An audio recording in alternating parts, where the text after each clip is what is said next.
Hello, it's Saturday the 26th of March. You're tuned in to our 6 p.m. newscast coming to you from Arirang's news centre in Seoul. It's very good to have you with us. I'm Mark Broom.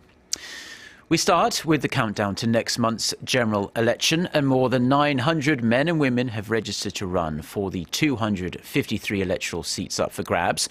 With the campaigning period to start on Thursday, the candidates are gearing up to hit the streets and win the hearts of voters. Ji Myung-gil starts us off. The race for the April 13th general election has been re-energized, with the candidates finally in place after a brutal period of weeks, which saw the parties infighting over who to nominate. With a total of 944 candidates finalized, the ruling Saenuri Party will launch its election campaign committee on Monday, and the main opposition Minju Party of Korea a day earlier. The newly established minor opposition People's Party is also preparing to launch its election committee with a focus on Seoul and the Liberals' home turf of Gwangju and Jeollanam-do province in Korea's southwest. The People's Party and the Minju Party didn't form a coalition to take on the ruling party, but officials say they could agree upon a single candidacy in certain electoral districts to avoid splitting Liberal votes. The People's Party has reiterated that, by and large, it wants to make its own way. We'll take strong measures against candidates who do not consult with the party when confronting candidates of other parties. The Saenuri Party has replaced about 38% of its incumbent lawmakers. The Minju Party and the People's Party have turnover rates of 30% and 24%, respectively. The Saenuri Party has promised to narrow the gap between the rich and the poor if it wins the election. The Minju Party has pledged to boost the economy after 8 years of difficulties and downturns under conservative governments. The People's Party has vowed to change Korea's political landscape to a three-party system. Ji Myung-gil, Arirang News. Now, the United States has denied North Korea's claim that it is forced to develop nuclear weapons because of Washington's hostile policy against the regime. Speaking at an event in Berlin, U.S. Assistant Secretary of State for East Asian and Pacific Affairs Daniel Russel said collapsing North Korea is not Washington's strategy, adding that if it were, U.S. actions would look a lot different than what they are today. He noted that the U.S., China and South Korea would all like to see a peaceful reunification of the Korean peninsula. Russel also reiterated the U.S. government's position that North Korea must abandon its nuclear weapons program before dialogue can begin. A South Korea-based civic group flew tens of thousands of anti-Pyongyang leaflets across the inter-Korean border on Saturday. The fighters for a free North Korea say they scattered around 80,000 leaflets critical of Kim Jong-un and the regime. The civic group regularly launches balloons carrying such leaflets in a campaign to spread dissenting messages in the north.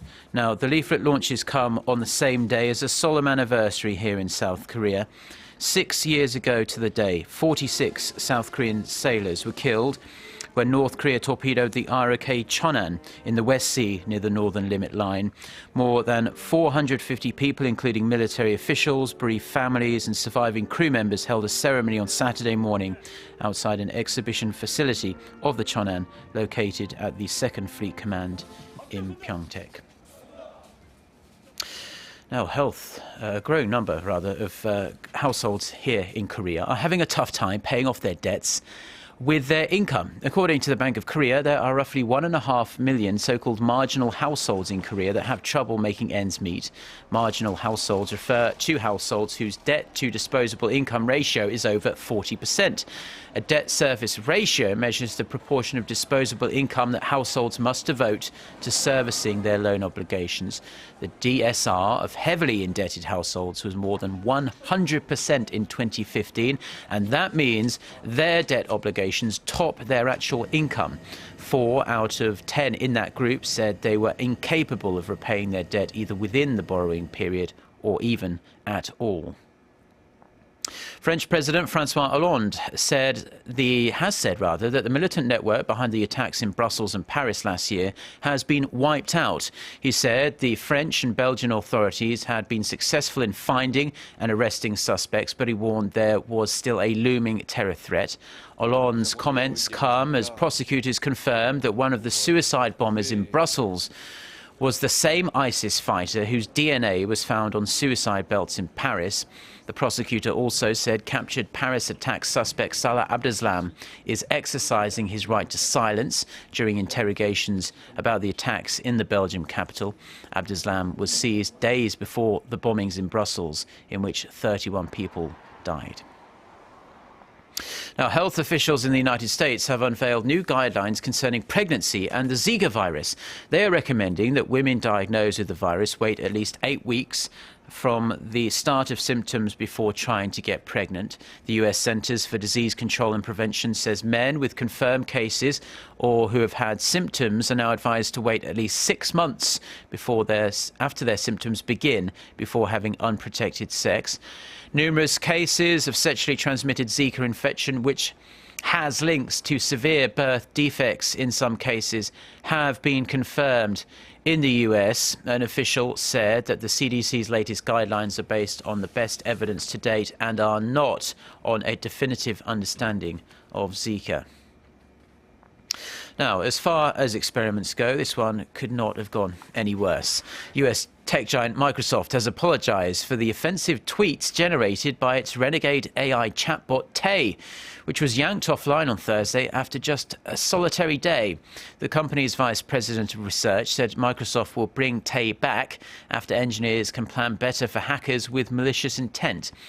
Now, Tay was supposed to just have fun with teenagers on Twitter by engaging young users in conversation, but she quickly turned dark, even at points defending Hitler and advocating violence. Now, internet pranksters, many from message board websites 4chan and 8chan, started several highly distasteful conversations, and based on what it learned from these interactions, Tay quickly started to spout her own racist, sexist and otherwise hostile tweets.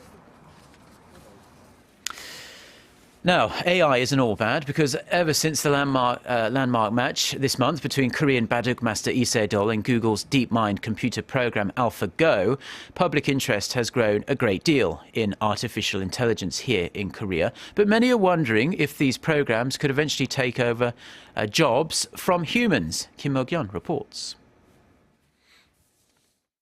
With the continuous development of smart technology worldwide and President Park Geun-hye's plans to boost South Korea's artificial intelligence industry, people have been questioning up to what extent could AI take over.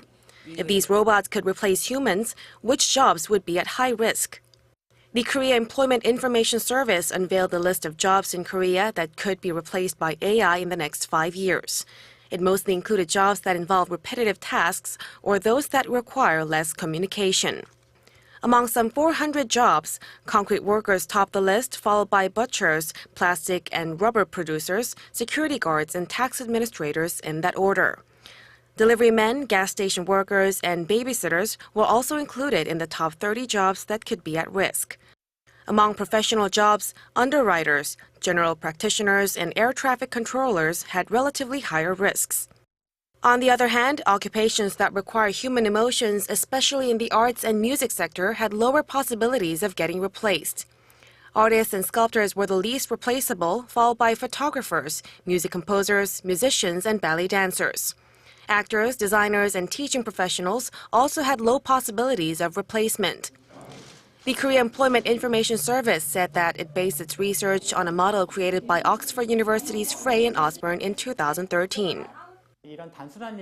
I think this could be a good opportunity to cooperate with these robots and improve overall outcome by allowing them to take over the simple and repetitive tasks and make humans focus on more valuable work. Experts say that it is necessary to develop a social agreement about the roles of artificial intelligence in our society before 2020. Kim Mok-yeon, Arirang News. Now, trips to the hospital can be really rather unpleasant, especially if you have to take a lot of tests. But through a new development by a Korean research team, people may soon be able to get a diagnosis with just a single blood test. Park Se-young has the details. A drop of blood. Soon that may be all it takes to diagnose diseases, thanks to a development by a Korean research team. The new method could also be useful for developing new medicines. The team developed a quick and accurate method for analyzing glycoprotein, which acts as the antennae of cells in blood. The technique analyzes the components and concentration of glycoproteins using a mass spectrometry database. With the massive amount of data, we can analyze the glycopeptides inside glycoproteins and discover biomarkers at an early stage. The research team developed a software program that predicts mass spectrometry data for the proteins and their components and compares them with experimental values. It's the first program capable of analyzing the various forms of glycoprotein at once and comparing the difference between a healthy person and someone with cancer. This method can detect cancer biomarkers from different organs all at once, which will cut costs and time.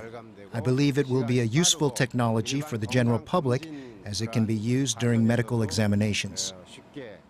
The study was published in February in the journal Scientific Reports. Park Se-young, Arirang News. Now, finally, before we go, we're going to leave you with a brief rundown of the weekend weather here in Korea, and we are going to enjoy another clear and mild day on Sunday across most of the nation. Seoul will bask in early spring sunshine with a daytime high of 15 degrees Celsius. That said, if you're heading out tonight, you will need a warm jacket as the low will dip to 0 degrees Celsius overnight. With that, let's take a look at the weather around the world.